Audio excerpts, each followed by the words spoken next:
For decades, Americans have been exposed to toxic PFAS chemicals, and there are not sufficient protections in place to safeguard our communities, our drinking water, and our environment. Americans are getting sick from these forever chemicals that are known to cause cancer, immune disorders, and thyroid problems, among other serious health conditions.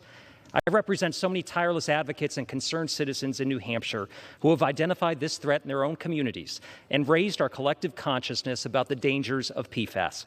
I've heard about PFAS from too many service members and their families who were exposed to high concentrations in drinking water on a base.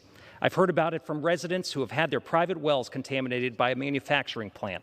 I've heard about it from families who live near a landfill where PFAS-laden waste was dumped, an area that also has some of the nation's highest cancer rates. We must recognize that we're only having this conversation today because of advocates like them across the country who've sounded the alarm. And it's about time we implement policies that address the widespread contamination that exists in every one of our districts. We'd be negligent if we failed to do so. I'm offering an important bipartisan amendment to this legislation that's based on a bill that I have filed, the Clean Water Standards for PFAS Act. If we want to truly protect the public from PFAS, we must stop pollution, which continues today.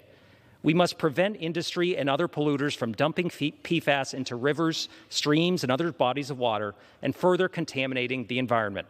This amendment calls on the EPA to set and enforce proactive limits for PFAS discharge.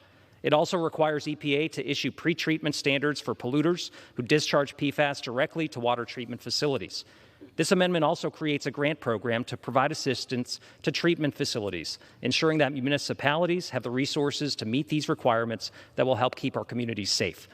My constituents deserve clean water.